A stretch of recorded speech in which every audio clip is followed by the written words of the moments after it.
sound of the slap echoed across the weapon's qualification range like a gunshot. 83 pairs of eyes turned toward the small woman who had just hit the concrete floor. Her cheek burned red, the handprint already forming across pale skin that had seen too many years hidden in shadows. Her technician's cap tumbled away, rolling to a stop against an ammunition crate. Staff Sergeant Derek Grant stood over her, his hands still raised, palm open. 6'2" of muscle and ego, wrapped in an Army Ranger instructor's uniform. The morning sun caught the combat patch on his shoulder, the kind awarded for deployment, though rumors suggested his had been earned in the safest forward operating base in Afghanistan. His shadow fell across the woman at his feet. "I asked you one last time." His voice carried across the training yard, designed to humiliate, designed to break. "Give me the weapon." Catherine Morrison, 29 years old, 4 years working in the shadows of Fort Bragg's inter-service training complex, slowly pushed herself up from the ground. She said nothing, just quietly picked up her cap, dusted it off with deliberate care, and placed it back on her head. Her movements were measured, controlled, carrying a precision that seemed almost mechanical. 4 years of being invisible, 4 years of silence, 4 years of choosing peace over the violence that lived in her bones, like an old friend waiting to be remembered. "Can't even talk back?" Derek laughed, turning to the crowd of Rangers watching the scene unfold. "See this? This is why women don't belong here. Can't even inspect a rifle properly." Laughter rippled through the training yard. Not the full-throated kind, but the nervous laughter of young men desperate to belong, desperate to prove themselves by joining in the humiliation of someone smaller, weaker, someone who couldn't fight back. Catherine remained silent, but something in her stance made Master Sergeant Victor Kane, standing in the far corner, pause mid-step. He narrowed his gaze, studying the way she stood. Shoulders open, center of gravity low, hands relaxed at her sides, but ready. That posture spoke of training most people would never receive. Victor was 62 years old, his lined face marked by 38 years of service and secrets. Desert Storm, 1991, SEAL Liaison Officer. He'd extracted operators from places that didn't exist on official maps. He recognized what trained warriors look like when they tried to blend into ordinary spaces. And this woman, this supposedly ordinary maintenance technician, stood like someone who had learned to be still in ways that most people never would. The kind of stillness that came from understanding violence so deeply that you didn't need to announce it.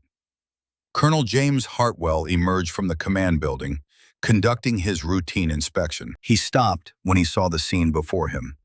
At 64, his features revealed nothing, but his eyes, those gray eyes that had witnessed missions the world would never know about, locked onto Catherine with an intensity that spoke of recognition. "What's going on here?" His voice cut through the morning air with the authority of a man who'd commanded soldiers in places that didn't exist on official maps. Derek spun around, his face still flushed with anger and something darker. "Sir, this technician is refusing to release weapons to my unit. She's delaying our entire training schedule." Hartwell looked at Catherine, then at the M4 carbine in her hands. For just a moment, something flickered across his expression. Knowledge, understanding, but it vanished as quickly as it appeared, replaced by the neutral mask of a commanding officer dealing with a routine matter. "Handle it, Staff Sergeant." Derek grinned, the expression predatory. "Yes, sir." As Hartwell walked away, his pace was measured, but he glanced back at Catherine for a fraction of a second longer than necessary. He'd been watching her for 4 years, protecting her cover, redirecting inquiries, ensuring that her file remained locked behind clearances that would stop casual curiosity dead in its tracks. But something had changed this morning. He could feel it in the air, like the static before a lightning strike. Catherine returned to her workstation without a word. Her movements remained measured and deliberate as she continued inspecting the rack of M4 carbines awaiting distribution. Her fingers moved across each weapon with a precision that seemed almost supernatural, checking chambers, testing trigger assemblies, examining firing pins under the harsh fluorescent lights of the armory alcove. Each inspection took exactly 47 seconds. Not 46, not 48, exactly 47. 8 seconds for the chamber. Visual, tactile, and olfactory assessment. Checking for carbon buildup, stress fractures, improper cleaning solvents. 12 seconds for the bolt carrier group. Extractor claw wear, gas key security, metal fatigue indicators. 15 seconds for the trigger assembly, measuring creep with her fingertip, testing for overtravel, ensuring sear engagement stayed within spec.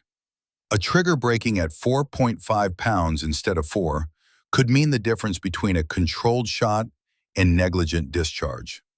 7 seconds for the magazine well, feed lip geometry, cartridge presentation angle, deformation checks.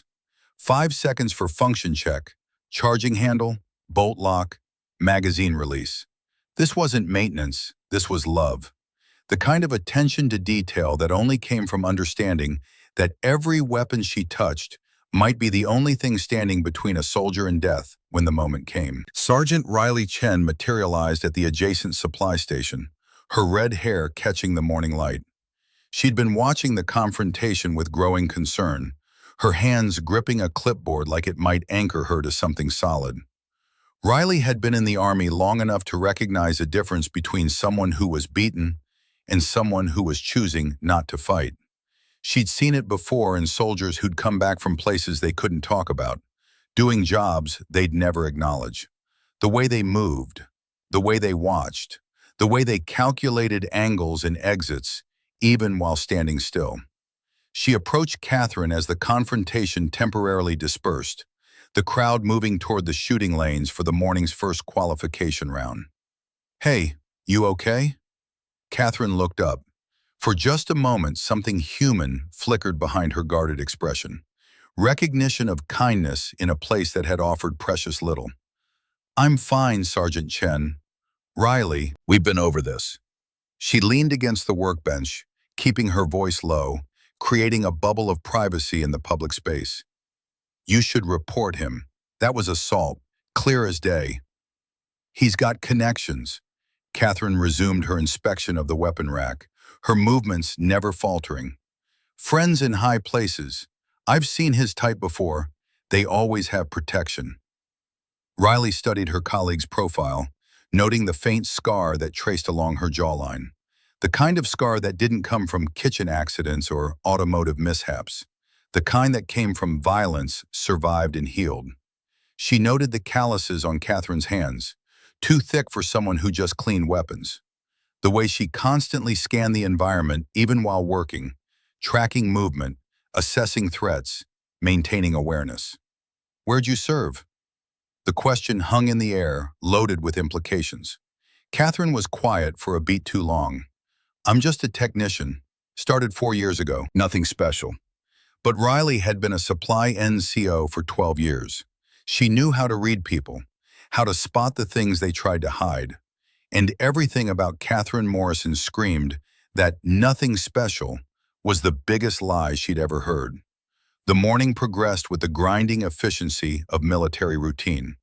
Trainees cycled through the qualification lanes in groups of 8, their rifle reports creating a staccato rhythm that echoed off the concrete barriers. Derek prowled the firing line like a predator, his voice a constant bark of criticism and condescension, finding fault, demanding perfection, using his authority like a blunt instrument. Catherine worked in the background, invisible to most, essential to all. She cleared jammed weapons, replaced worn components, ensured that every trainee who stepped up to the line had a functioning rifle in their hands.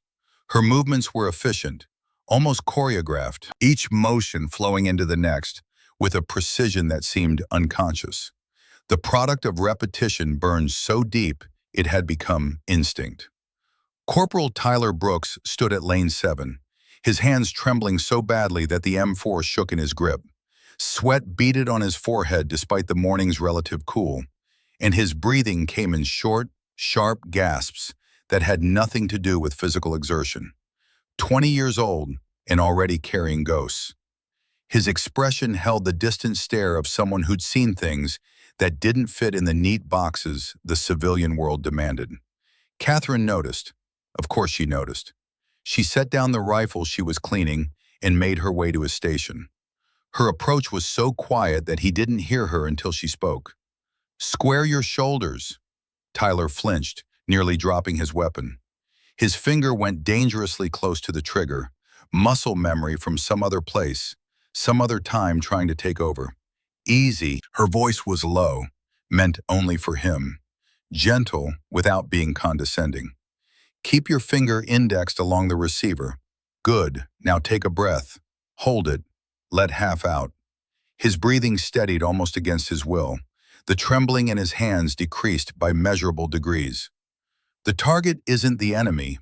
She adjusted his elbow position with a gentle touch, the kind of correction that came from understanding, not judgment. "It's just a piece of paper. Paper can't hurt you." "How did you—" He couldn't finish the question, couldn't articulate the confusion, the relief, the sudden understanding that someone else knew, someone else understood. "I've seen that look before." She stepped back, giving him space, giving him dignity. "You're not alone, Corporal, and it doesn't make you weak." Before he could respond, Derek's voice cut across the range like a blade. "What the hell do you think you're doing?" Catherine turned to face him, her expression neutral, professional, giving him nothing to grasp, nothing to use against her. His sight alignment was off. "His sight alignment is my concern." Derek stepped into her personal space, using his height to intimidate, his physical presence as a weapon. "You touch one of my trainees again, and I'll have you scrubbing latrines for a month." He paused, a cruel smile spreading across his face. "Matter of fact, I think you owe Private Reed over there an apology. He's been waiting 15 minutes for his weapon because you're too busy playing instructor." Private First Class Austin Reed appeared at Derek's shoulder, a smirk spreading across his young face. 22 years old, barely out of basic training, desperate to prove himself by being cruel to someone who couldn't fight back. Maybe she needs a reminder of where she belongs. He shoved a cart of empty magazines toward Catherine with enough force to send it careening into her hip. The impact was deliberate, calculated. Not enough to cause serious injury, but enough to hurt. Enough to humiliate. She stumbled, but didn't fall. Her foot slid back in a lateral pivot, her weight redistributing with fluid grace. Her balance recovered in a fraction of a second. The movement was so smooth, it seemed almost rehearsed, almost like something drilled into muscle memory through countless repetitions. Victor Kane saw it from 30 yards away. His coffee cup stopped halfway to his lips. That wasn't a stumble recovery. That was a trained response. Lateral pivot, weight redistribution, balance regained before conscious thought could process the threat. He'd seen that exact movement in one place. Coronado, 1992. The SEAL training facility where they turned ordinary men into warriors who operated in the dark spaces of the world. His earlier suspicion crystallized into certainty. "Oops." Austin laughed, not even bothering to pretend it was an accident. His expression gleamed with the cruelty of someone who'd never faced real consequences. Catherine said nothing. She simply righted the cart and began organizing the scattered magazines with methodical precision. Each magazine placed with exact spacing, each movement controlled, each breath measured. Derek wasn't finished. The morning's humiliation had only whetted his appetite for dominance, for proving that the natural order of things remained intact despite this woman's unsettling competence. "You know what?" His voice carried across the training yard, pitched to be heard by the growing crowd. "I think we need to settle something here. There's been some confusion about who knows weapons and who just cleans them." He turned to address the assembled personnel, sensing drama, sensing blood in the water. "Disassembly competition. Right now, Specialist Webb versus our maintenance expert here. Let's see who really knows their business." Specialist Elliot Webb stepped forward, a confident smile on his face. 25 years old, certified armorer with 4 years of experience and an expert rating in 3 weapon platforms. This would be easy. This would be instructive. This would put the cleaning lady back in her place. I'm game if she is. Webb cracked his knuckles theatrically. Though I feel like I should warn her, I hold the base record, 43 seconds. Murmurs rippled through the assembled personnel. 43 seconds was impressive, professional level, the kind of speed that came from thousands of repetitions and genuine expertise.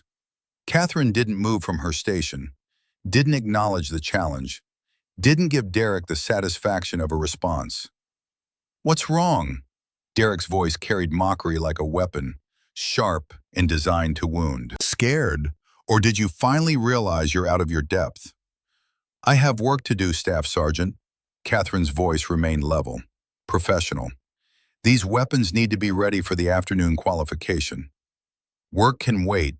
This is about respect, about knowing your place." Derek stepped closer, using his size to intimidate, his presence as a physical threat. "Unless you want me to tell Colonel Hartwell that you're refusing a direct order." It wasn't a direct order. Everyone knew it. But the power dynamic was clear, the threat implicit. Refuse and face consequences. Comply and face humiliation. The choice wasn't really a choice at all. Catherine set down her tools with careful precision, each implement placed exactly where it belonged. Then she looked up at Derek, and for just a moment, something flickered in her expression. Something that made Victor Kane, watching from across the yard, straighten to attention. "Fine." A space was cleared in the center of the training yard. 2 M4 carbines were placed on a table, identical in every way. Standard military issue, the kind of weapon every soldier in the facility could disassemble in their sleep. Webb took his position with the swagger of a man who'd already won, who knew exactly how this would play out. 4 years of daily practice against a cleaning woman who probably barely knew which end the bullets came out of. Catherine stood opposite, her expression blank, her stance relaxed, her breathing steady, waiting. "Standard disassembly and reassembly," Derek announced, loving every moment of this. "First one to present a function-checked weapon wins. Ready?" Webb nodded, rolling his shoulders, preparing for performance. Catherine said nothing, just waited, patient, still. "Go!" Webb's hands moved with practiced efficiency, the movements of a man who'd performed this task thousands of times. Takedown pins rotated and extracted with the smooth confidence of muscle memory. Bolt carrier group slid free, the metallic sound of steel on aluminum ringing across the suddenly quiet yard. Upper and lower receivers separated, buffer spring compressed and removed. Firing pin retaining pin extracted with thumbnail precision. His fingers flew through the sequence. Forward assist removed. Ejection port cover pivoted free. Gas tube separated from the upper receiver. Each component placed in order, ready for the reverse sequence. Reassembly was equally practiced. Gas tube aligned and secured. Ejection port cover snapped back. Forward assist pressed home with a satisfying click. Buffer and spring compressed into the lower receiver with exactly the right amount of force. Bolt carrier group inserted, lugs rotating into battery. Upper and lower receivers mated and secured with takedown pins. 47 seconds. He slapped the charging handle, pointed the weapon at the ground, pulled the trigger. Click. Function check complete. Done. He looked up, triumph on his face. Then he saw where everyone else was looking. Catherine stood motionless. Her weapon already reassembled, already function checked, resting on the table in front of her. Her breathing was slow and even. Her hands were empty, resting at her sides with a kind of relaxed readiness that spoke of absolute confidence. But her eyes were open. She'd completed the entire sequence with full visual confirmation. No theatrics, just overwhelming speed and precision. Time? someone asked, the word barely more than a whisper. Victor checked his watch, though he'd been counting in his head. Old habits from desert operations, where timing meant the difference between extraction and capture. 16.8 seconds. The silence was absolute. Not the silence of shock this time, the silence of witnessing something impossible become real. The silence of understanding that the natural order of the world had just been fundamentally challenged. That's impossible, Webb breathed, his face gone pale. No one can. I've seen SEAL armorers who can't. He stopped, realizing what he just said, realizing the implication. 16 seconds, someone whispered from the crowd. She disassembled and reassembled a weapon system with 43 moving parts in 16 seconds. That's faster than anyone I've ever seen. Warrant Officer Jasper Reed pushed through the assembled soldiers, his weathered face intent. 44 years old, helicopter pilot, 8 years flying extract missions for Tier 1 operators. He'd watched the best warriors in the world work. He knew what elite looked like when it was stripped of rank and ceremony. His gaze locked on Catherine with an intensity that made nearby soldiers step aside. What's your call sign? The question cut through the silence like a blade. Not, what's your name? Or where'd you learn that? Call sign. The question you asked operators, not maintenance techs. The question that acknowledged you knew exactly what you were looking at. Catherine met his stare without flinching. I'm just a maintenance technician, sir. I've flown extract missions for Tier 1 operators for 8 years. Reed stepped closer, his voice dropping but somehow carrying further in the absolute silence. I know what BUD/S graduates look like when they handle weapons. I know how they move, how they think, how they exist in the world. He paused, studying her face, searching for confirmation of what he already knew. That level of proficiency, that speed without sacrificing precision, there's only one place that produces operators like that. I don't have a call sign. The lie was smooth, practiced, utterly unconvincing to anyone who knew what to look for. Victor pulled Command Sergeant Major Elijah Grant aside, speaking in urgent whispers that carried more weight than shouting ever could. That disassembly time, that level of proficiency, 16 seconds with 0 errors. Victor's voice was tight with certainty.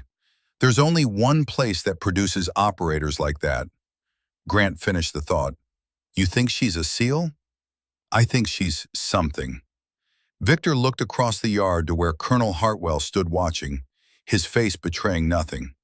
And I think whatever it is, it's classified above our pay grade. He knows. Victor's voice was flat with certainty. Look at him. Hartwell knows exactly who she is, has known for 4 years. That's why her file is locked. That's why she's been invisible. Then why isn't he saying anything? That, Grant said slowly, is the interesting question. Derek wasn't finished. The humiliation of watching a cleaning lady outperform his hand-picked armorer demanded retribution, demanded some way to restore the natural order of things, to prove that this was a fluke, an anomaly, something that could be explained away and forgotten. He snatched an M9 Beretta from the nearest rack, ejected the magazine with unnecessary force, cleared the chamber with the violent efficiency of someone trying to reassert dominance through aggressive action. Anybody can play with parts when you've memorized the movements. Let's see if you can actually shoot. He thrust the weapon toward Catherine, his expression savage with the need to reassert dominance. Firing range, 50 yards, standard qualification course.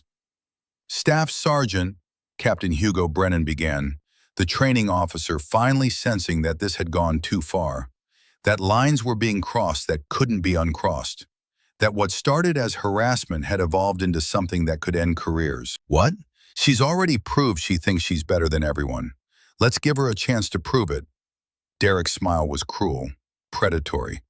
Unless she wants to admit she's just a parts monkey who got lucky. Catherine looked at the Beretta in his outstretched hand. For a long moment she didn't move, didn't speak, just stood there weighing something that only she could see. calculating odds and outcomes in ways that the crowd couldn't understand. "I'm not qualified for weapons discharge on this facility," she said finally, her voice carrying a careful neutrality. "I'll qualify you." Derek shoved the weapon into her hands. "Right now, move." The crowd followed, sensing drama, sensing something building toward a conclusion they couldn't quite predict. By the time they reached the pistol range, nearly 60 people had gathered, words spreading through the base like wildfire. "Something's happening. Something big." The maintenance tech just disassembled a rifle in 16 seconds, and now she's being forced to shoot. Derek loaded a fresh magazine, handed it to Catherine with exaggerated care. 15 rounds of 124-grain full metal jacket ammunition. Standard military issue. Nothing special about the weapon or the ammunition. Just basic equipment that any soldier could use. 15 rounds, 50 yards. Let's see what you've got. Catherine approached the firing line with measured steps. She loaded the magazine, 15 rounds chambered with a press check that made Victor's eyes narrow further. That was operator habit. Confirmation of a round in the chamber by feel, not sight. The kind of tactical efficiency that separated professionals from amateurs. Her stance was modified Weaver, slight forward cant, isometric tension between pushing and pulling hands, creating the kind of stable platform that allowed for precise shot placement. Textbook perfect except for one thing. Her right hand trembled slightly, a barely perceptible vibration that anyone looking closely could see. The kind of shake that suggested nerves, uncertainty, the natural response of someone out of their depth. "What's the matter?" Austin called out, emboldened by Derek's presence, by the crowd's anticipation. "Scared of a little bang?" Catherine adjusted her grip, steadied her breathing, and fired. The first round hit 6 inches left of the target. The second went high by 4 inches. The third clipped the edge of the paper. By the fifth shot, her grouping was scattered across a 2-foot radius. Not a single round touching center mass. Complete failure by any standard of marksmanship. Laughter erupted from the crowd, relieved laughter. The natural order restored. The cleaning lady put back in her place. The universe made sense again. "This is priceless," Webb crowed, his earlier humiliation forgotten in the joy of someone else's failure. "Fastest disassembly I've ever seen, and she can't hit the broadside of a building." "Technician accuracy," Derek smirked, satisfaction radiating from him like heat. "All theory, no practice. Maybe stick to what you know, sweetheart. Should have stayed in the kitchen where you belong." Austin was practically dancing with glee. But Victor Kane wasn't laughing. His gaze had moved past the 50-yard target to the 100-yard marker at the far end of the range. His coffee cup slipped from nerveless fingers, hitting the ground with a dull thud that went unnoticed in the general mockery. He sat down hard on a nearby bench, his legs suddenly unable to support his weight. "Holy God," he breathed. Gunnery Sergeant Tobias Osborne followed his stare and went pale. 58 years old, Marine Scout sniper instructor, Desert Storm veteran with more confirmed kills than he'd ever acknowledge. 30 years of training the best shooters the Marine Corps could produce. He knew precision when he saw it. He knew the difference between luck and skill, between amateur and master. And what he was looking at made his breath catch. He walked slowly to the 100-yard marker, his boots heavy on the gravel. The crowd's laughter began to die as people noticed his movement, noticed the way he'd stopped and stared, noticed the expression on his craggy face, the expression that said he just witnessed something that shouldn't be possible. Osborne stood there for a long moment, studying the target with the professional attention of someone who'd spent 3 decades teaching marksmanship. Then he turned back to face the crowd, his voice carrying across the range with the weight of professional acknowledgement. 5 rounds, 100 yards, Pentagon grouping. He paused, letting that sink in, letting everyone understand what they were really looking at, letting the implications settle over the crowd like a revelation. With iron sights, on a pistol designed for 25-yard maximum effective range. Another pause, longer this time, letting the technical impossibility of what he was describing become clear to everyone present. The M9 Beretta has an effective range of 50 meters, 60 yards. She just achieved a precision grouping at 100 yards, nearly double the weapon's design capability. His voice took on the tone of someone bearing witness to something extraordinary. I've trained Marine Scout snipers for 30 years. What she just did, deliberately missing close targets while hitting distant ones with precision most people can't achieve with a rifle, that's not marksmanship, that's artistry. The silence that followed was different from before. Not shock, not embarrassment, something deeper. The silence of watching reality reorganize itself, of understanding that everything you thought you knew was wrong. The silence of witnessing mastery disguised as incompetence. She missed, Derek insisted, but his voice had lost its conviction. The certainty was crumbling, replaced by something that looked like fear. She clearly missed the target right in front of her.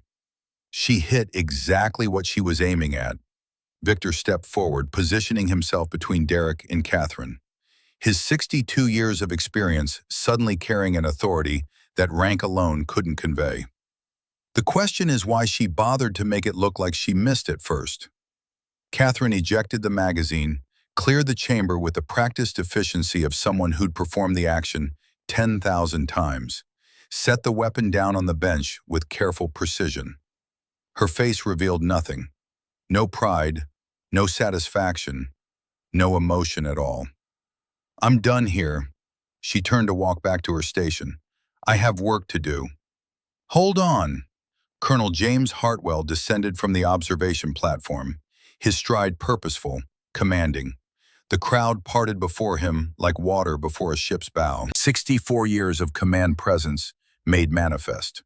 The kind of authority that came from decades of leading soldiers in places where leadership meant the difference between mission success and body bags. Technician Morrison, a word. Catherine stopped, stood at attention, waited. That was quite a demonstration.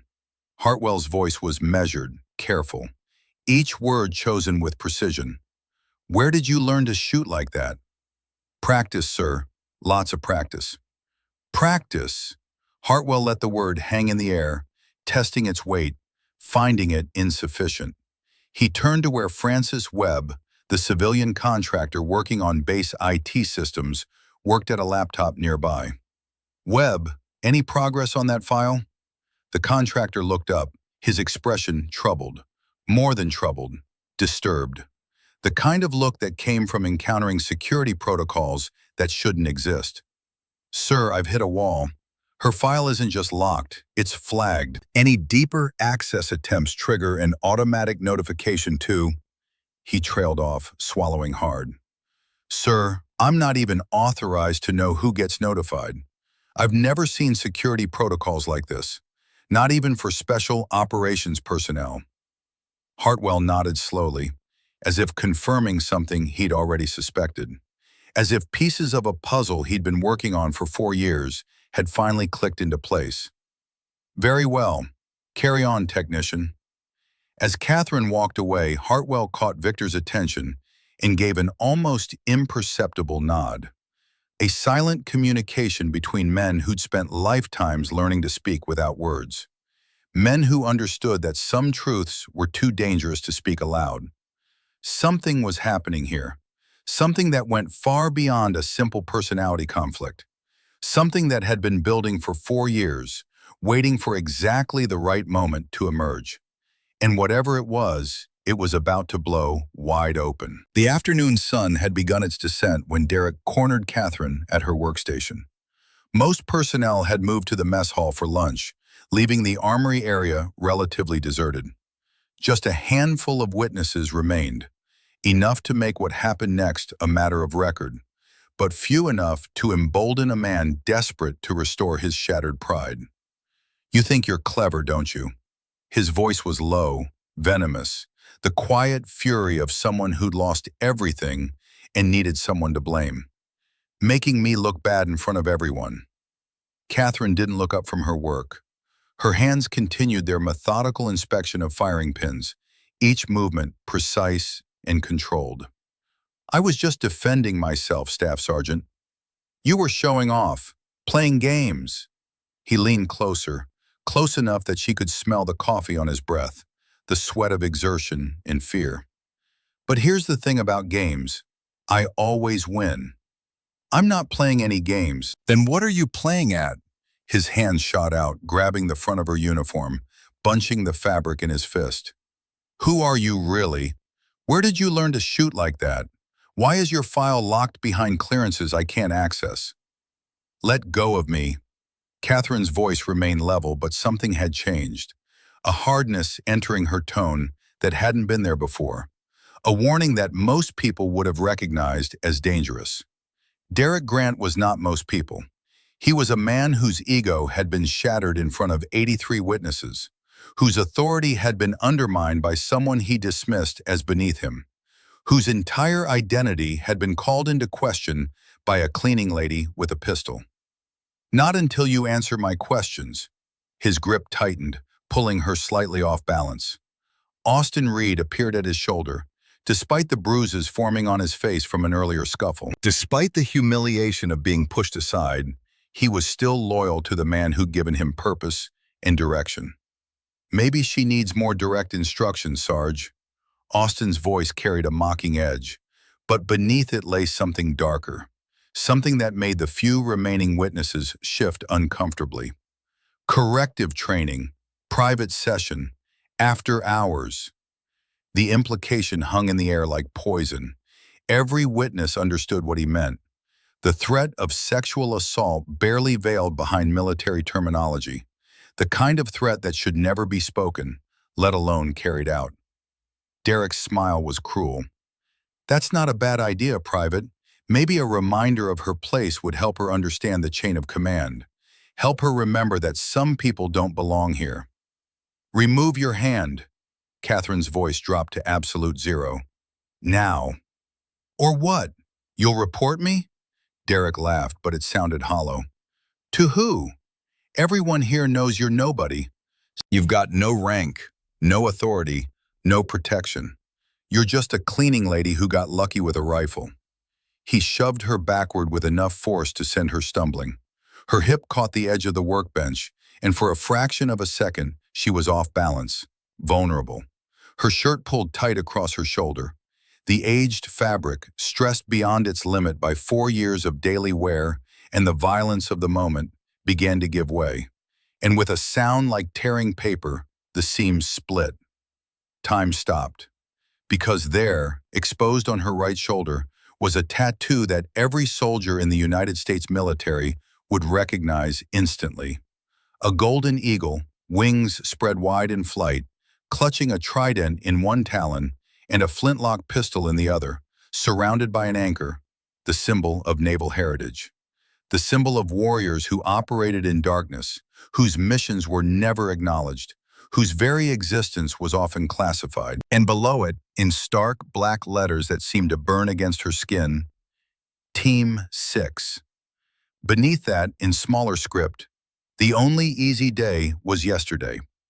The trident, the symbol of the Navy SEALs. Not just any SEALs, but SEAL Team 6, DevGRU, the most elite special operations force in the world. The unit that didn't officially exist. The warriors who conducted missions that would never be acknowledged, in places that would never appear on maps, against enemies whose deaths would never be claimed. Austin made a sound like a dying animal, a whimper of recognition and sudden, absolute terror. Victor Kane's hand rose to his forehead in an automatic salute before his conscious mind even registered what he was seeing. Senior Chief. The words came out as a breath, as a prayer, as an acknowledgement of something sacred. Command Sergeant Major Elijah Grant, who had been walking past when the commotion began, stopped dead in his tracks. Color drained from his dark face as realization dawned like a terrible sunrise. My God, Operation Ghost Harbor. The name rippled through the remaining witnesses like an electric current. Operation Ghost Harbor, the classified mission that had been whispered about in intelligence circles for 4 years. The operation that was never officially confirmed, never officially denied. The ghost story that operators told in private when they thought no one else was listening.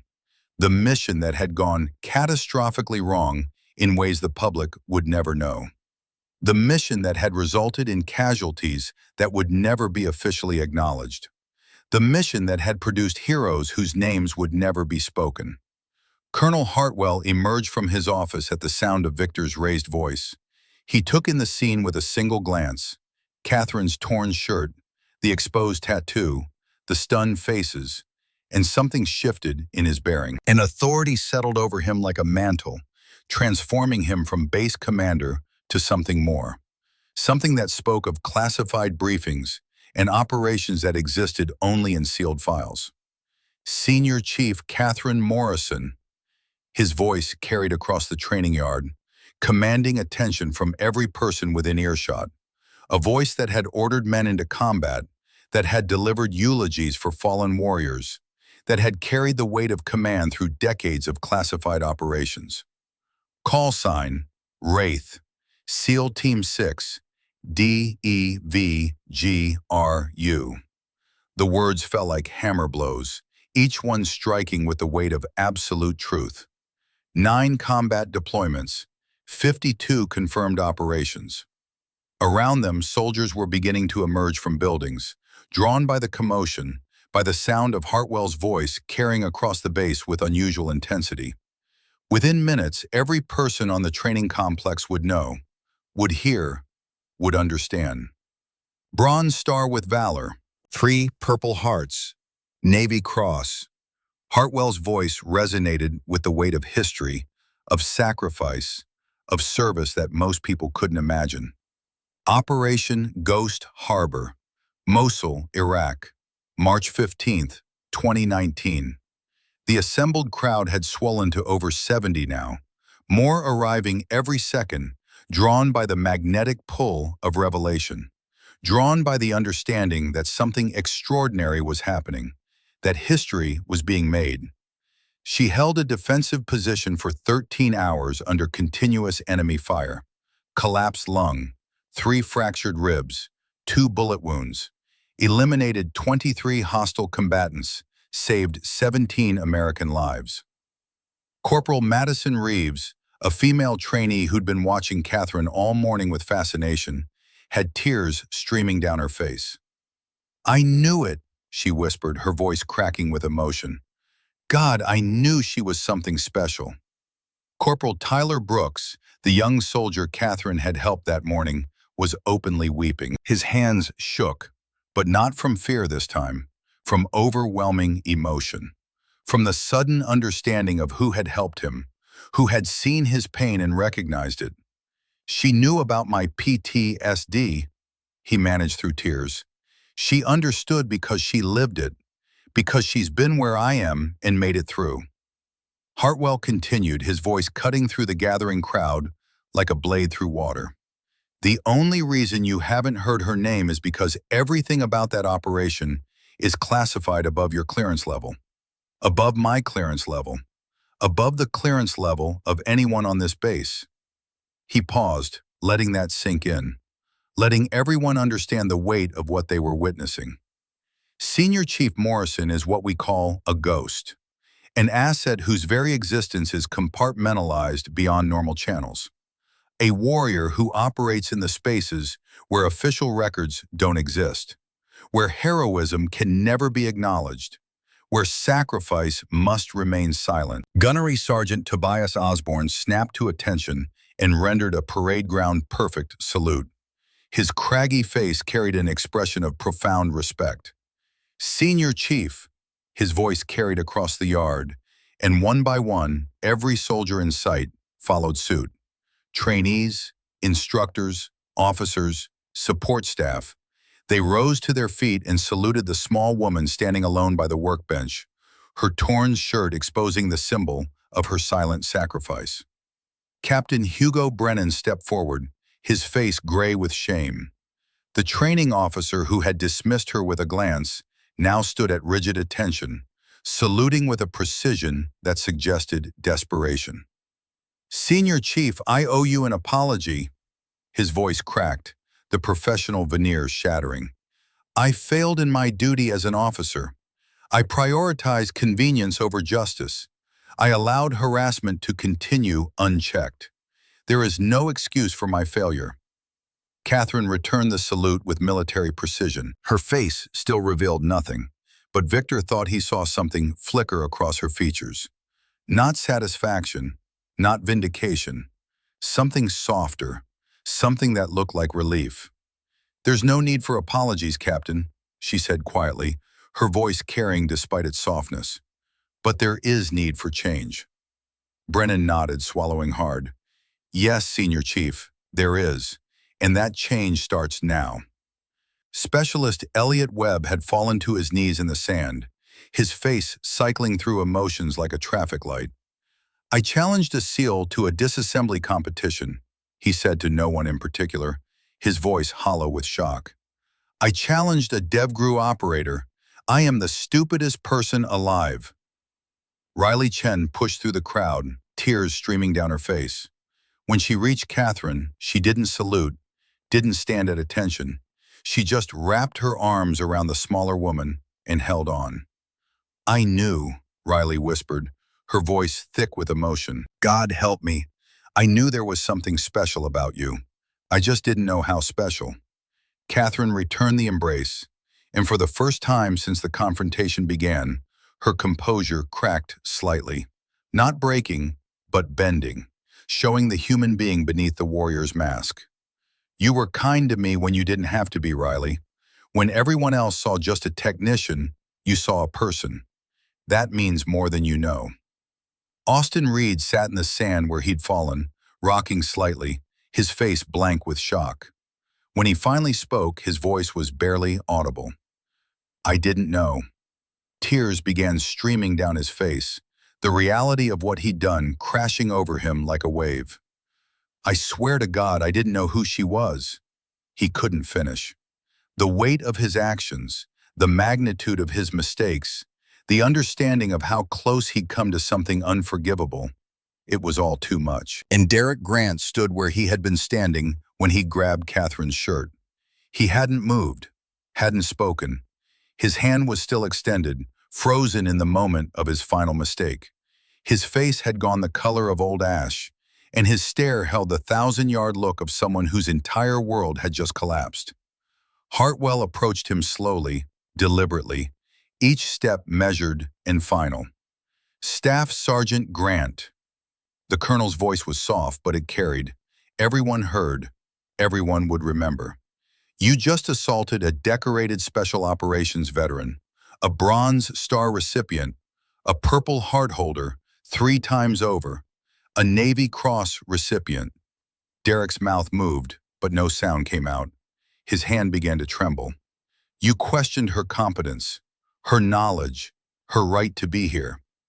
Hartwell stepped closer until he was inches from Derek's face. "You had the audacity, the sheer arrogance, to tell a woman who has eliminated more enemy combatants than you've ever seen in photographs to stay in her lane. You threatened her with sexual assault." A sound escaped Derek's throat. It might have been a whimper. It might have been the last gasp of dying pride. "Consider your career over." Hartwell turned away, the gesture itself a form of dismissal. "MPS, please escort Staff Sergeant Grant to the detention facility pending court-martial proceedings. Charges to include assault, threatening a superior NCO, conduct unbecoming, and conspiracy to commit sexual assault." 2 military police officers materialized from the crowd, their faces carefully neutral as they took positions on either side of the stunned man. Derek's legs seemed to fail him, and the MPS had to support most of his weight as they led him away. His feet dragged in the sand, leaving twin trails behind him like the wake of something sinking. Austin was next. The young soldier was still sitting when the MPs approached, his face streaked with tears, his body shaking with the enormity of understanding.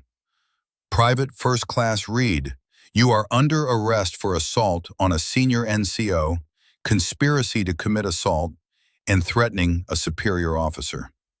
"I didn't know." The words tumbled out in a panicked rush, desperate and broken. "I didn't know who she was. I swear I didn't know." "That," Catherine said quietly, her voice cutting through Austin's panic with surgical precision, "is precisely the problem."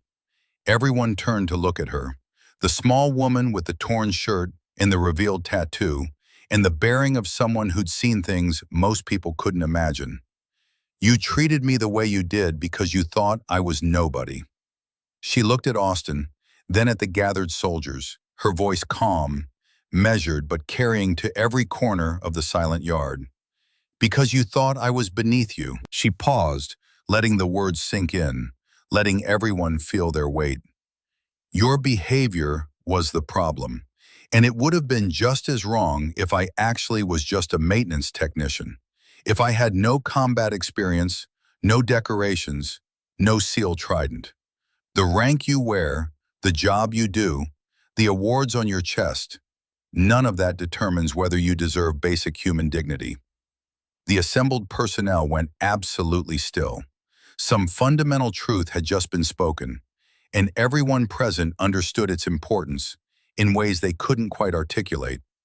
Respect shouldn't be conditional on someone's rank or status. Catherine's gaze swept across the crowd, meeting eyes, holding them. Every person on this base, every technician, every cook, every clerk, they all volunteered to serve their country. They all swore the same oath. They all deserve dignity and respect. Madison Reeves wiped her face and nodded, standing straighter, understanding something fundamental about service, about respect, about what it meant to wear the uniform. Tyler Brooks straightened his shoulders, his hands steady for the first time all day, understanding that weakness wasn't something to hide, but something to acknowledge and overcome. Riley Chen stood beside Catherine, her chin raised, her posture proud, understanding that kindness wasn't weakness, and that seeing people for who they really were was the most important skill anyone could possess. As the MPS led Austin away, the young man looked back one last time. His face was a mask of grief and understanding, of someone who'd learned the hardest lesson of his life and would carry it forever. The training yard slowly emptied as personnel returned to their duties, their worldviews fundamentally altered. Conversations would happen in barracks that night. Questions would be asked. Stories would be shared. And everyone who'd witnessed what happened would carry it with them as a reminder that the people we dismiss, the ones we overlook, the ones we think don't matter, they might be the most important people of all. Catherine returned to her workstation as the sun continued its descent toward the horizon. The weapons still needed maintenance. The trainees still needed equipment. Her job, whatever name it carried in the personnel database, hadn't changed. But everything else had. The torn shirt hung awkwardly on her shoulder, the tattoo still visible to anyone who looked. She made no effort to cover it. The secret was out. The ghost had been revealed. 4 years of invisibility ended by a single moment of violence from a man who couldn't accept being wrong. And as the day faded into evening, as the base settled into its nighttime routine, Victor Kane found her there, still working, still methodical, still the same person she'd been that morning, except now everyone knew what he'd suspected all along. "Senior Chief." He stood at a respectful distance, his lined face carrying an expression of profound respect. "Permission to speak freely." "Granted, Master Sergeant. I served as SEAL liaison during Desert Storm, Coronado, 91 and 92. I thought I'd seen everything they could do, every level of excellence they could achieve." He paused, choosing his words carefully. "What you did today, you weren't fighting them, you were teaching them. Every move you made was designed to control without injuring, to dominate without destroying. That's not combat technique, that's philosophy made manifest." Catherine set down the rifle she'd been inspecting, meeting his gaze across the fading light. "They weren't enemies, Master Sergeant. They were just fools. And fools deserve education, not elimination. Victor smiled, the expression transforming his lined face into something almost paternal. Your father would be proud. Something flickered across Catherine's expression. Pain, memory, loss, all compressed into a single moment of vulnerability. You knew my father? Brigadier General Thomas Morrison, Cold War Operations, classified missions in Eastern Europe, 85 to 87. He taught me that real warriors don't just win battles, they win hearts and minds. They serve something bigger than themselves. Catherine's hands had stopped moving, her attention completely focused on the older man before her. He died when I was 7. Classified mission. They never told us where or how, just that he was a hero. He was. Victor stepped closer, his voice dropping to something private, something meant only for her. And so are you. What you did today, showing restraint when you could have destroyed them, teaching when you could have punished, that's the legacy he left you. That's what makes you more than just an operator. They stood together in the gathering darkness, two warriors separated by decades, but united by understanding. By the knowledge that real strength wasn't about what you could do to others, but what you chose not to do. Colonel Hartwell is going to offer you an instructor position, Victor said finally. When he does, take it. These kids need to see what you represent. They need teachers who've been through the fire and chosen to serve anyway. I'll think about it, Master Sergeant. That's all I ask. As Victor walked away, Catherine pulled out something from her pocket. A challenge coin that Colonel Hartwell had given her earlier, before everything changed. She hadn't really examined it in the chaos of the day, but now, turning it over in her fingers, she noticed something for the first time. On the reverse side, almost hidden in the intricate design, was a name. Marcus Webb, Falcon, her spotter, her teammate, her friend. The man who had covered her retreat in Mosul, who had drawn fire while she evacuated the wounded, who had fallen in a hail of bullets she'd been unable to prevent. The man she'd carried in her heart like a stone for 4 years. A weight that never lessened. A guilt that never eased. Hartwell had known, maybe not everything, but enough to give her this coin. Enough to let her find her own way to this moment. Enough to trust that when the time came, she would make the right choice. Catherine looked across the base at the training yards where everything had changed. At the buildings full of soldiers who now knew her secret. At the sky darkening with the promise of night. 4 years ago, she had walked away from the life of a warrior, broken in body and spirit, carrying the weight of everyone she couldn't save, everyone she'd left behind. Tomorrow she would begin the journey back. But tonight, she simply stood in the darkness, holding the coin that carried her lost friend's name, and allowed herself to feel something she hadn't felt in 4 years. Hope. Fragile and tentative, but hope nonetheless. Because sometimes the dead didn't stay dead. Sometimes ghosts could come back, and sometimes the missions you thought were finished were just beginning. The easy days were over. They always had been. But real warriors didn't need easy. They just needed purpose. And Catherine Morrison had just found hers again. The secure phone in Colonel Hartwell's office had been ringing for 30 minutes. The red light blinked with mechanical persistence, each pulse a demand for attention that couldn't be ignored. Level 7 encryption, the kind of security classification that existed in a realm beyond normal military operations, in spaces where decisions were made that would never appear in official records. Hartwell stood at his window, watching the last light fade from the training yard where Catherine Morrison's secret had been laid bare just hours ago. His hand rested on the glass, fingers splayed against the cool surface, as if he could somehow touch the weight of what was coming. He'd known this moment would arrive eventually, had known it from the day Catherine first appeared at Fort Bragg 4 years ago, carrying wounds that went deeper than flesh, seeking refuge in the kind of invisibility that only the truly broken understood. He'd protected her, covered for her, redirected inquiries, ensured that her file remained locked behind clearances that would stop casual curiosity dead in its tracks. But the phone kept ringing, and some calls couldn't be ignored forever. "Sir," the voice came from behind him.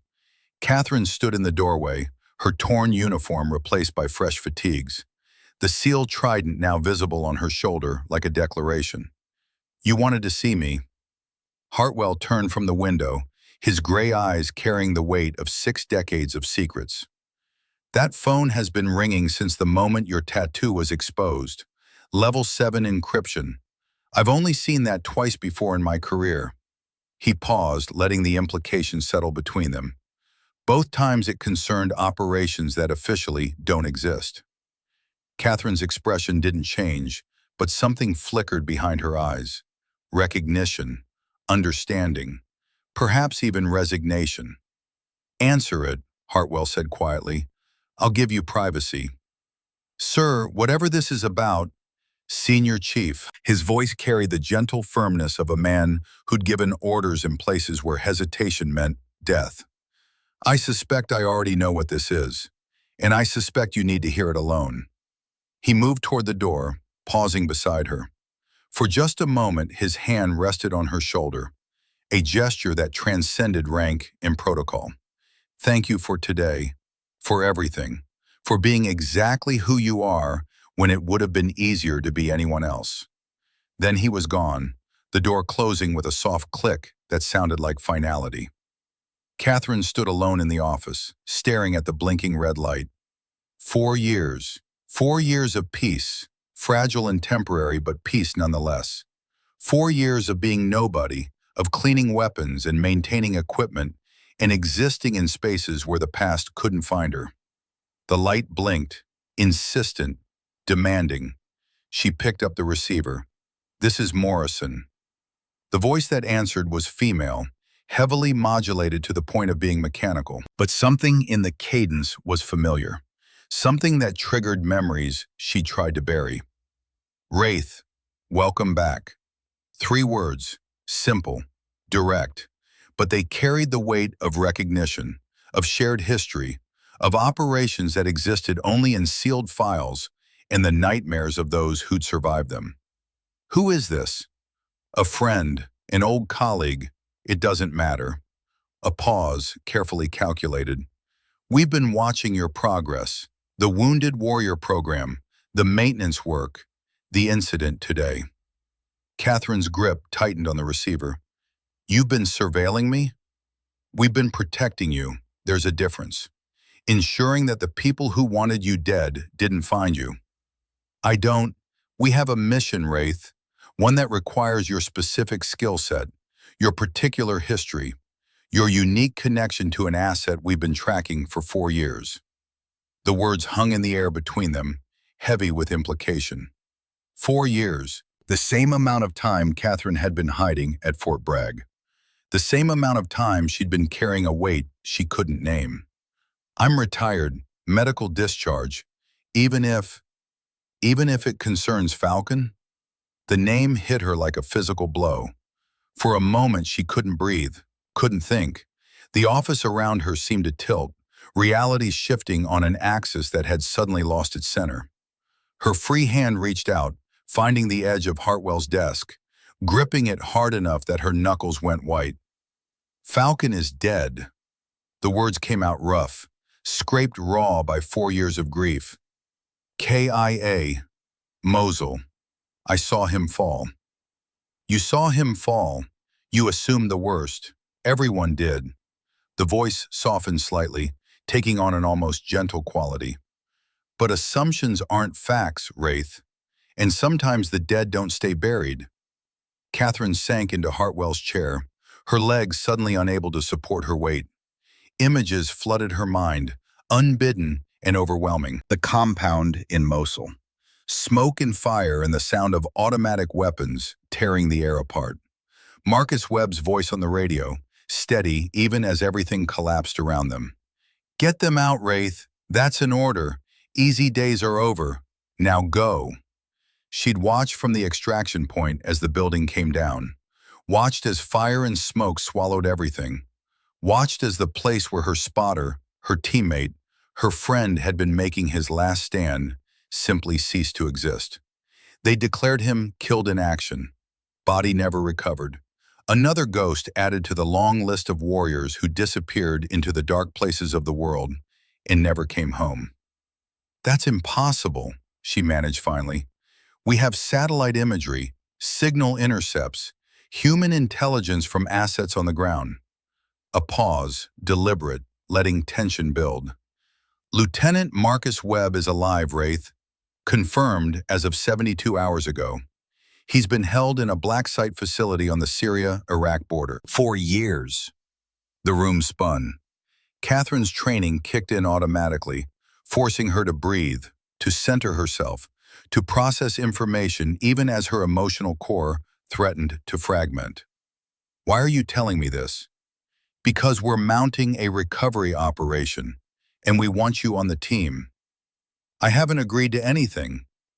6 months ago, one of our assets managed to make brief contact with the prisoner. She had approximately 90 seconds before guards returned. The voice paused, letting the moment build. Webb gave her a message to deliver. He said, "Tell Wraith the easy days are over." The phrase hit her harder than the name had. Their code, the words they'd used during training, during deployments, during the moments when things got hard, and staying easy would have meant death. A signal between warriors who understood that survival sometimes required becoming something harder than the circumstances trying to kill you. "He knew we'd come for him," Catherine whispered. "He knew you'd come for him. You were his teammate, his friend, the person he trusted more than anyone else in the world." The voice took on an edge of urgency. "He's been holding on to hope for 4 years because he believed in you."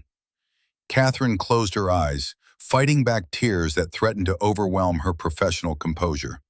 4 years of guilt. 4 years of carrying his death like a stone in her chest. 4 years of wondering if she could have done something different, made some other choice, found some way to bring him home. And now this.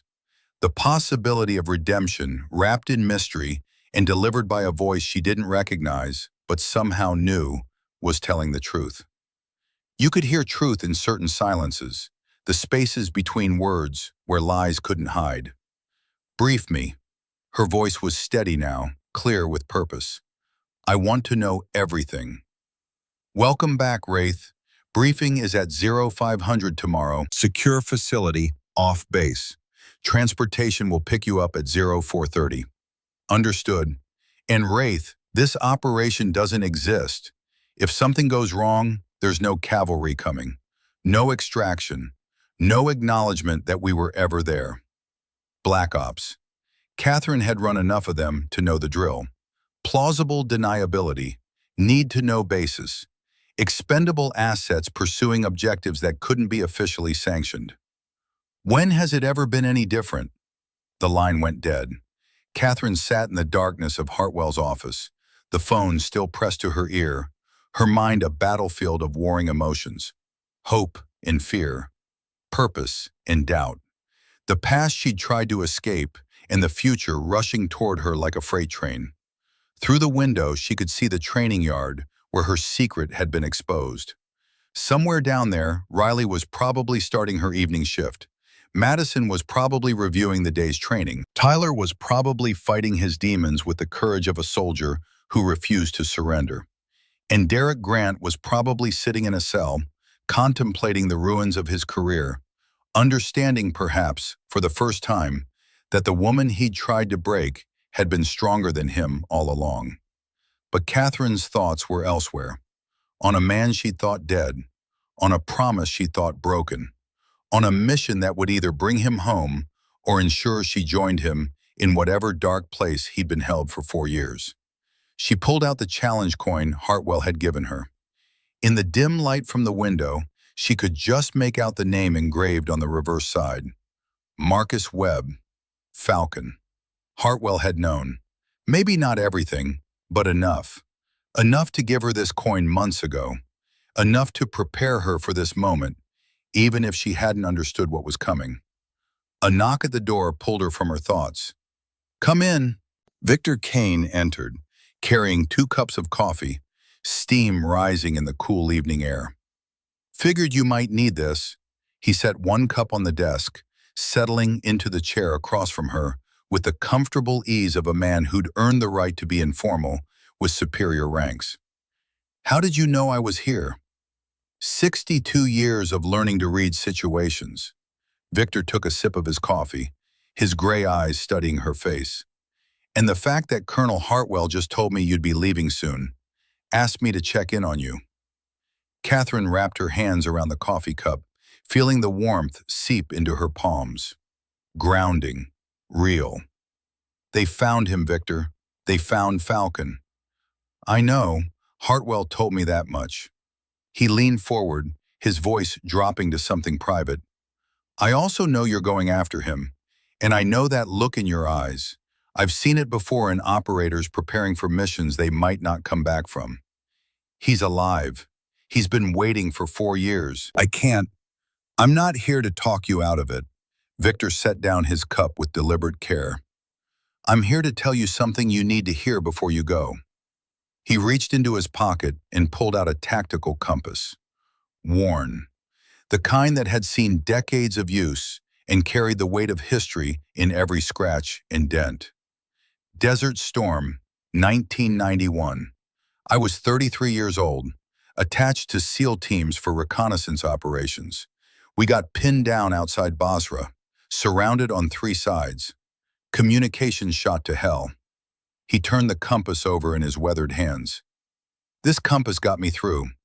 Every time I thought we were lost, every time I was sure we'd never make it out, I'd check this bearing, and it never failed. He pressed it into Catherine's hand, closing her fingers around it. It's guided me through 100 missions, Senior Chief. Brought me home every single time. Now I'm passing it to you. Catherine looked down at the compass, seeing the inscription etched into the back. Always find your way home. Desert Storm, 91. Victor, I can't. Yes, you can, and you will. His voice carried the absolute certainty of a man who'd seen too much to doubt his own judgment. Bring it back. Bring yourself back. These kids need to see what you represent. They need teachers who've been through the fire and chosen to serve anyway.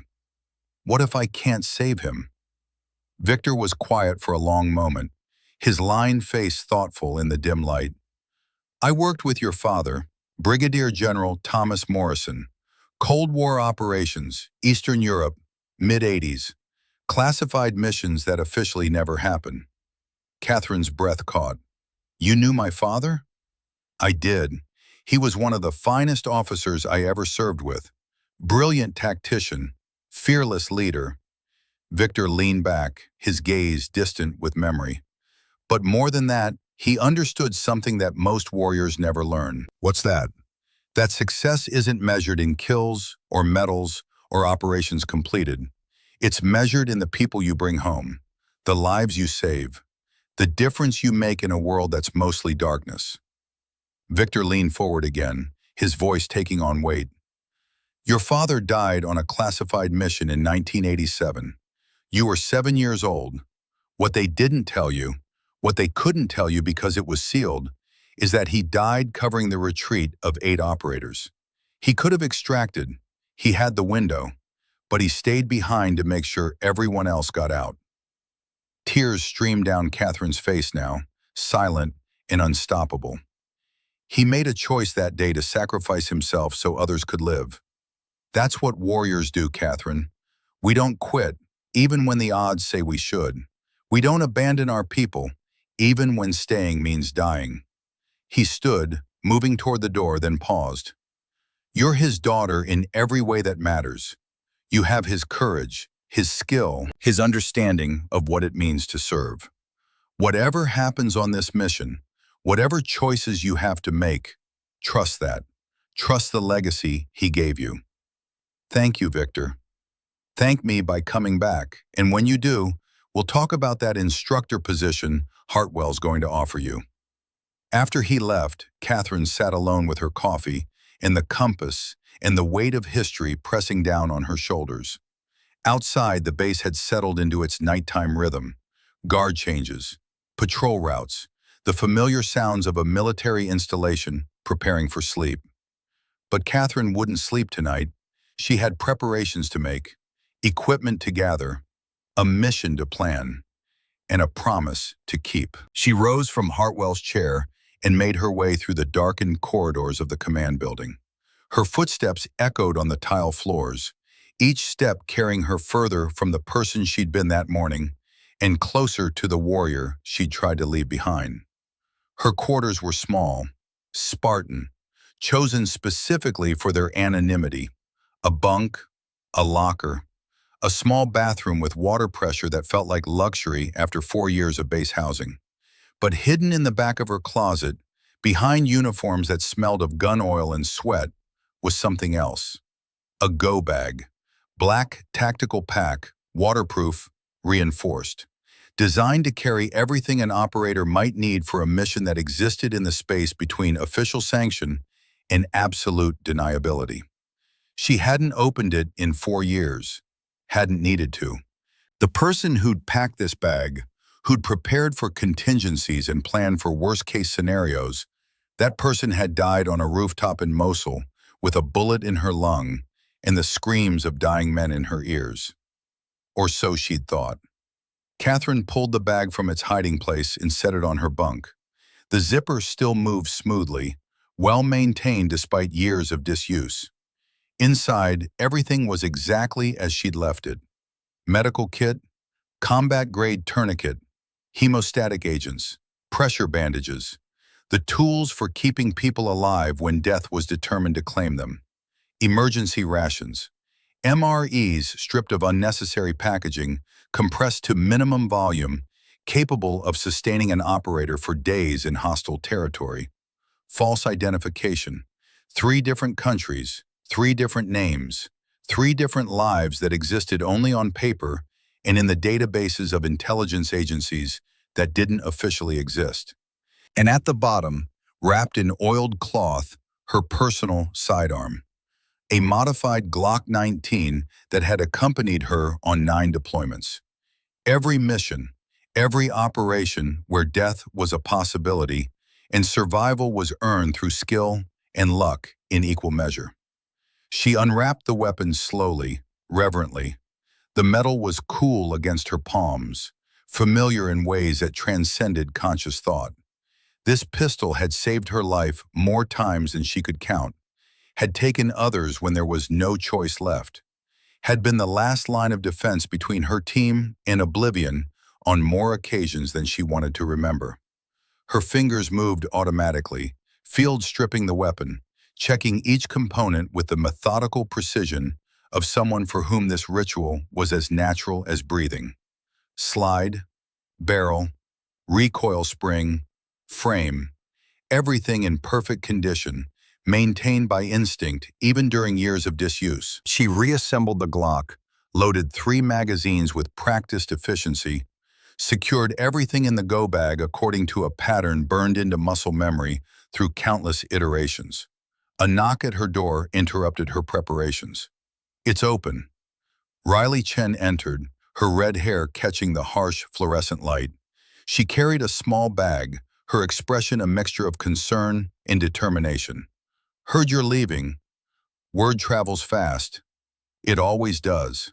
Riley set the bag on the bunk beside Catherine. "I brought you something. Figured you might need it." Inside were sandwiches, energy bars, a thermos of coffee, simple things, practical things, the kind of care that spoke louder than grand gestures. "Thank you, Riley. I'm not going to ask where you're going or what you're doing." Riley sat on the edge of the bunk, her voice soft. "But I need to ask you something else." "Go ahead." "Why maintenance? After everything you'd done, all the places you'd been, all the people you'd saved, why come here and clean weapons?" Catherine was quiet for a long moment, considering the question. It deserved an honest answer. "My father wrote letters from his deployments. I found them after he died, tucked away in a box my mother kept. In one of them he wrote, 'True warriors serve in peace, not just war. The gun that never fires because it's properly maintained saves as many lives as the one that fires true when needed. She picked up one of Riley's sandwiches, not because she was hungry, but because the gesture felt right. I wanted to honor that, to serve without killing, to keep people safe not through violence, but through preparation. Every weapon I maintained, every rifle I checked, I knew I was protecting someone, maybe saving their life when the moment came that they needed their equipment to function perfectly. Riley wiped her eyes. That's beautiful and incredibly sad. Most true things are. They sat together in comfortable silence. Two women from different worlds, connected by a simple act of human kindness that transcended rank and role and expectation. When you come back, Riley said finally, and you will come back, I want you to teach me. Whatever you know, however you became who you are, I want to learn. Catherine smiled, the expression carrying warmth that had been absent from her face for years. I'd like that. After Riley left, Catherine continued her preparations. She checked her tactical gear, verified her equipment, ensured that every item in her go bag was positioned exactly where instinct would reach for it in moments of crisis. But her mind was elsewhere, on a compound in hostile territory, on a man who'd been waiting 4 years for rescue, on a mission that would either end in redemption or add one more ghost to the collection she already carried. At 0200, she made her way to the base chapel, small, non-denominational, designed to serve the spiritual needs of soldiers from every faith and background. It was empty at this hour, just rows of pews and an altar lit by a single candle. Catherine knelt in the front row, not because she was particularly religious, but because some rituals transcended belief, because warriors throughout history had sought solace in quiet places before walking into darkness, because prayer, whether to God or fate or the universe itself, was a way of acknowledging that some things were beyond human control. I don't know if you're listening, she whispered to the empty space. I don't know if my father is somewhere listening either, but if you are, if he is, I need you to know something. Her hands gripped the pew in front of her, knuckles white with tension. I left Falcon behind once. I watched him fall and I couldn't save him. That failure has lived in my chest like a tumor for 4 years. It's colored everything, shaped every choice, defined who I became after Mosul. Tears fell freely now, splashing onto the worn wood. Tomorrow I get a chance to make it right, to bring him home, to prove that leaving him wasn't the end, just a pause, a detour on a road that always led back to this moment. She wiped her face, steadied her breathing. If I don't make it back, I want someone to know that I tried, that I didn't give up, that I honored the legacy my father left me by choosing service over safety, by picking people over self-preservation. The candle flickered, a draft, nothing more. But in that moment, it felt like acknowledgement, like something beyond herself was bearing witness to the vow she was making. She stood, feeling something settle in her chest. Not peace exactly, but acceptance. The understanding that whatever came next, she would face it with the full measure of her training, her experience, her will. At 0400, she made one final stop. The armory where her secret had been revealed, where everything had changed. The space was empty now, weapons secured for the night, workstations cleaned and organized for the next day's operations. She approached the maintenance bench where she'd spent 4 years of her life, ran her fingers across the surface, feeling the familiar texture of metal and oil and purpose. This place had been her sanctuary, her hiding spot, the space where she could serve without the weight of command decisions, where she could protect without the burden of leadership. But that chapter was closing. Whatever happened in the next 72 hours, she wouldn't be coming back to this bench as the person who'd left it. Either she'd return as Senior Chief Catherine Morrison, instructor and mentor, helping build the next generation of warriors, or she wouldn't return at all. In the corner, on a shelf she'd claimed as her own, sat a rifle.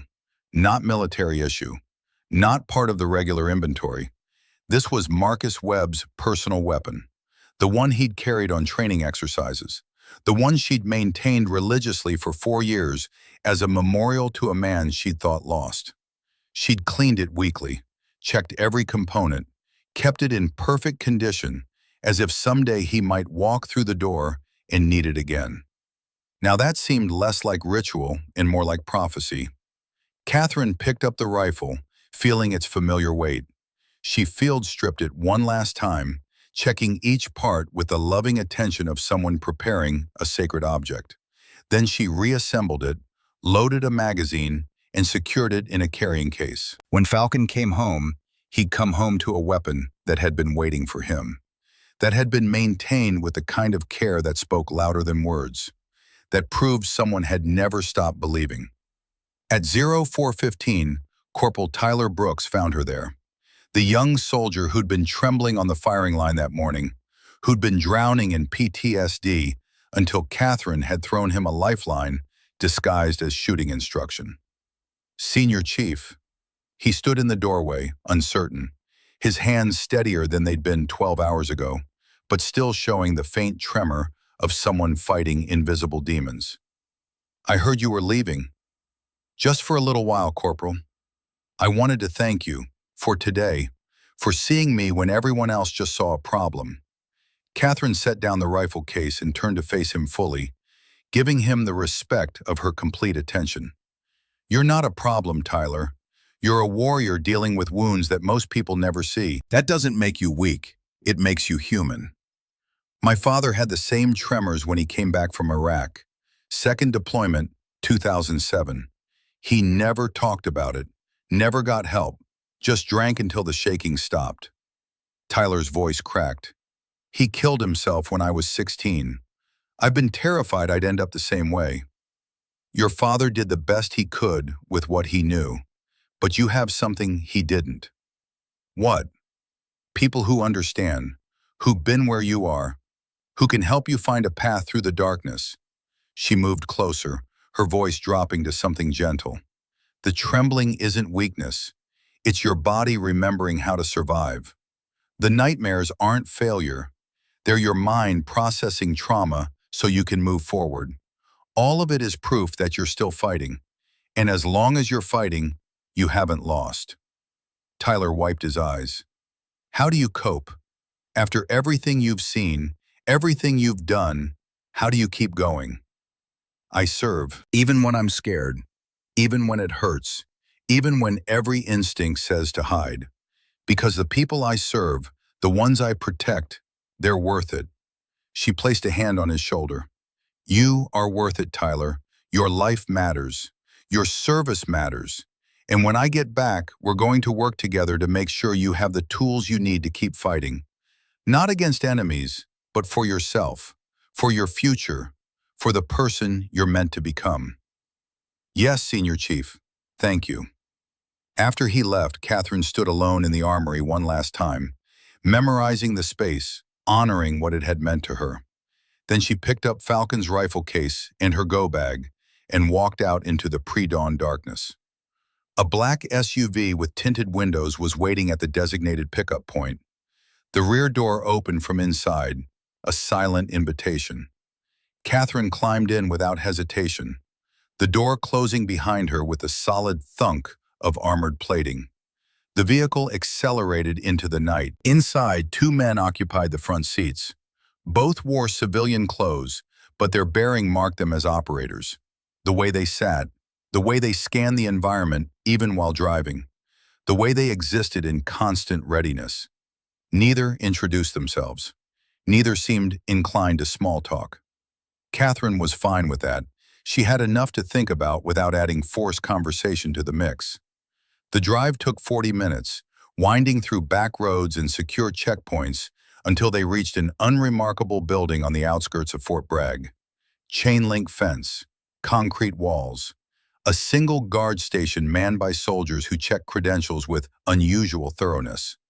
Inside, the building transformed into something else entirely. State-of-the-art communications equipment lined the walls. Digital displays showed satellite imagery of terrain Catherine recognized immediately, the Syria-Iraq border. her old hunting ground, the place where she'd left pieces of herself that could never be recovered.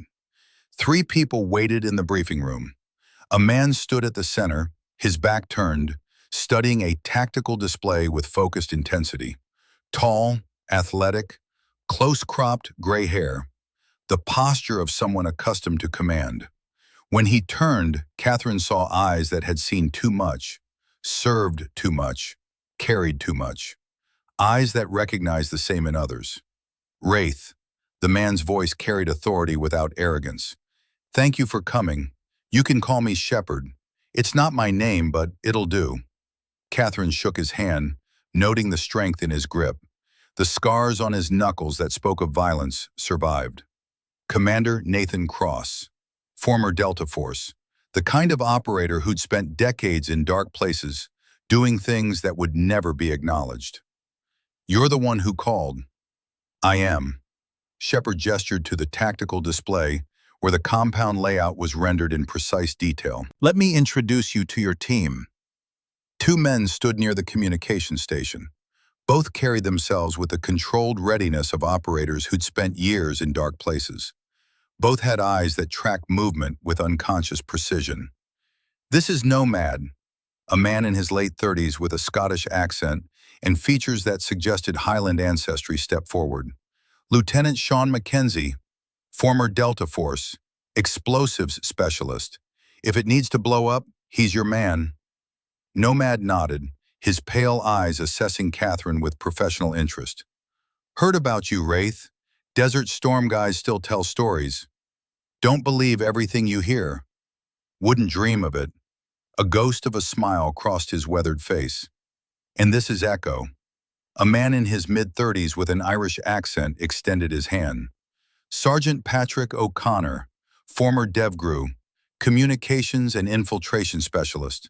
Doors that don't want to open tend to change their minds around him. Catherine shook his hand, noting the way he moved.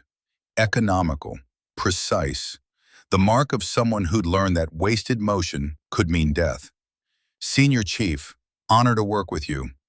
4 operators for a rescue operation in hostile territory. Catherine looked at Shepard, calculating odds and outcomes. Small team, minimal footprint, maximum deniability. Shepard's expression was neutral, professional.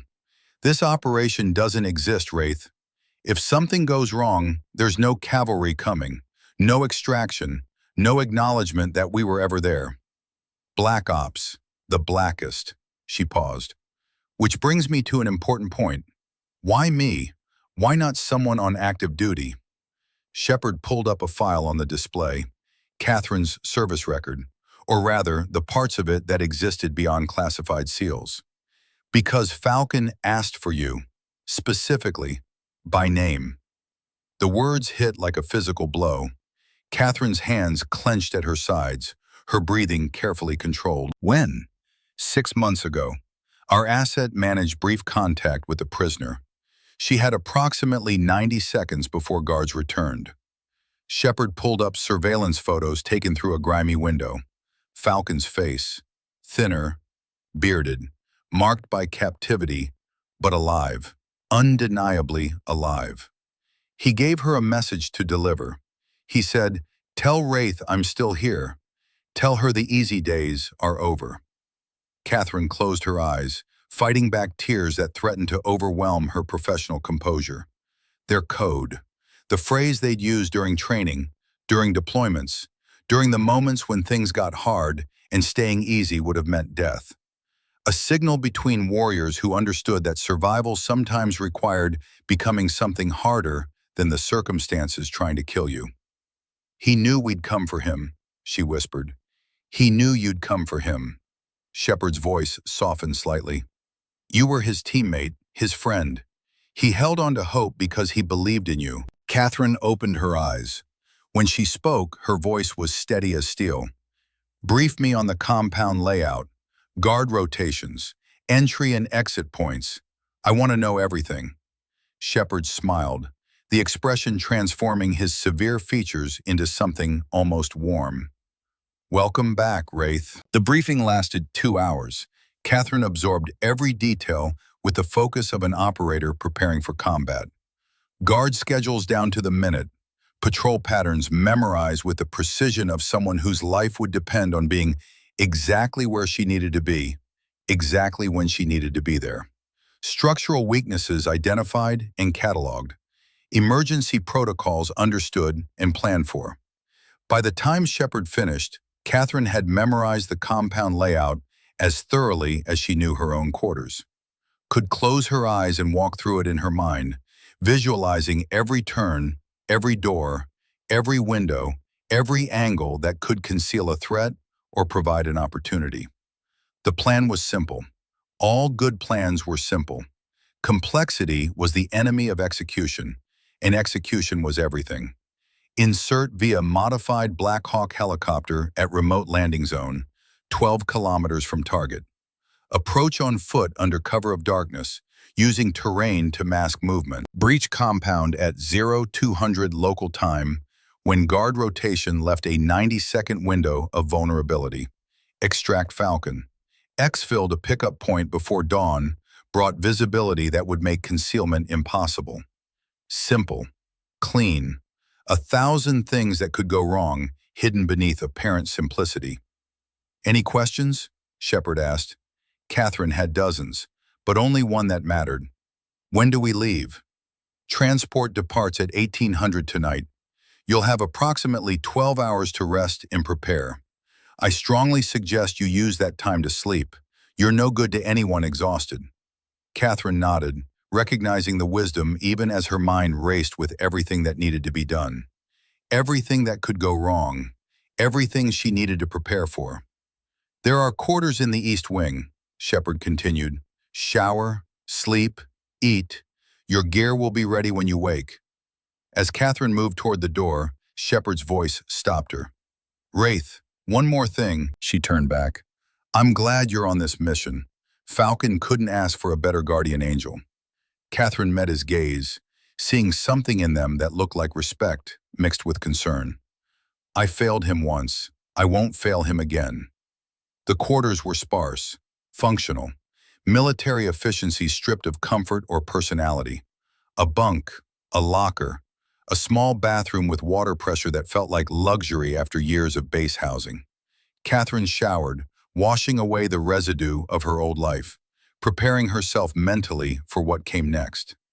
The water was hot, almost too hot, but she welcomed the slight sting. It kept her grounded, kept her present, kept her from getting lost in the memories of Mosul that threatened to overwhelm her. When she emerged, she found her tactical gear laid out on the bunk. Black fatigues, body armor, load-bearing vest with ammunition, medical supplies, communications equipment. Each item examined, verified, secured with methodical precision. Her modified Glock went into its holster, riding on her thigh where muscle memory would find it without conscious thought. Extra magazines distributed according to a pattern she developed over 9 deployments, balanced for weight and accessibility. Combat knives secured at her back, angled for a cross-draw that would clear the sheath in under half a second. She should sleep. Shepard was right about that. Fatigue killed operators as surely as bullets, and she needed to be sharp for what was coming. But sleep felt impossible. Her mind was too active, too full of plans and contingencies and memories that wouldn't stop replaying. So instead, she sat on the edge of the bunk and pulled out the things that mattered. Victor's compass from Desert Storm, Hartwell's challenge coin with Falcon's name engraved on it, a photo from 2019, before Mosul, showing her team smiling in the harsh light of an Afghan sun. Falcon was there in the photo, young and strong and alive, his arm around her shoulders in the casual way of people who trusted each other with their lives. She traced his face with her finger, memorizing features she'd thought lost forever. "I'm coming, brother," she whispered to the image. "Hold on just a little longer." At 1700 hours, there was a knock at her door. "Come in." Colonel James Hartwell entered, carrying a small wooden box, the kind used for presenting military decorations. "Senior Chief, may I have a moment?" "Of course, sir." Hartwell sat in the room's single chair, the box resting on his knees. For a long moment, he said nothing, just studied her face with eyes that had witnessed too many farewells. "I didn't authorize this operation," he said finally. "Chain of command is unclear. The people running this show, they don't answer to me." "I know, sir." "Your file access triggered something. Multiple agencies pinged. Security protocols I've never seen activated." He paused. "I don't know who's really behind this mission. I don't know if I can trust them. But you trust me." "I do, which is why I'm giving you this." He opened the box. Inside was a challenge coin, but different from the one he'd given her before. This one was older, worn, carrying the weight of history. "This belonged to your father, Brigadier General Thomas Morrison. He gave it to me the night before his last mission in 1987. Said if anything happened to him, I should give it to his daughter when she was old enough to understand what it meant." Catherine's breath caught. She took the coin with trembling hands, seeing her father's name engraved on one side and a simple inscription on the other. "Service before self." "He knew," she whispered. "He knew the mission was dangerous, knew the odds weren't good, but he went anyway because that's what warriors do. We serve even when it costs us everything." Hartwell stood, his hand resting briefly on her shoulder. "Come back, Catherine. These kids need you. The Army needs you. And I need to see that my old friend's daughter inherited more than his courage. That she inherited his wisdom about when to fight and when to walk away." "I'll come back, sir. I promise." "Good, because I have an instructor position waiting for you when you do." After he left, Catherine held both challenge coins, feeling the weight of legacy pressing down on her shoulders. Her father's sacrifice in service of others. Hartwell's faith in her ability to honor that sacrifice. Victor's compass pointing toward home. All of it converging on this moment, this mission, this chance to prove that leaving people behind wasn't failure, just a pause on a road that always led back to redemption. At 17:45, she made her way to the helicopter pad. The modified Black Hawk sat waiting, rotors beginning their lazy rotation, building toward the power needed to lift them into hostile skies. Nomad and Echo were already aboard, checking equipment with the methodical precision of operators who knew that survival depended on preparation. They nodded as she climbed in. Professional acknowledgement between warriors who understood what was coming. Shepard appeared at the last moment, but instead of boarding, he stood at the door. "Change of plans, Wraith. I won't be commanding from the bird." His expression was unreadable. Someone else requested that honor. A figure emerged from the operations building, female, silver hair visible under her flight helmet, moving with the confident stride of someone who'd spent decades in command. Brigadier General Diana Webb, Falcon's mother. She climbed into the pilot's seat without a word, her hands moving across controls with practiced ease. Catherine felt something shift in her chest. This wasn't just a rescue operation. This was a mother going after her son. "General Webb will take you to the LZ," Shepard said. "After that, you're on your own. But she'll be waiting at the extraction point. Nobody gets left behind on her watch." The rotors spun faster, building to takeoff speed. Through the open door, Catherine could see Fort Bragg spreading below. The base where her secret had been revealed, where her past had caught up with her present, where everything had changed. Somewhere down there, Riley was working her shift. Madison was training. Tyler was fighting his demons. And all of them believed she would come back. She couldn't let them down. The helicopter lifted off, climbing into the darkening sky. Below, the lights of Fort Bragg grew smaller, fading into the distance as they headed toward hostile territory and uncertain outcomes. Catherine closed her eyes, feeling the familiar vibration of the aircraft, the rush of air through the open door, the weight of equipment on her body, all of it achingly familiar, all of it carrying her back to the person she'd been before Mosul, before the injury, before the guilt, before 4 years of hiding in the shadows of a life half-lived. She pulled out Victor's compass, feeling its weight in her palm. Always find your way home. The helicopter banked hard, heading east into the gathering darkness, toward Syria, toward danger, toward a man who'd been waiting 4 years for rescue, toward redemption or death.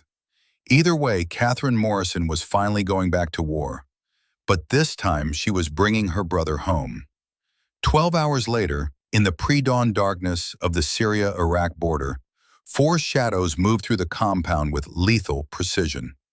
The rescue operation would be flawless.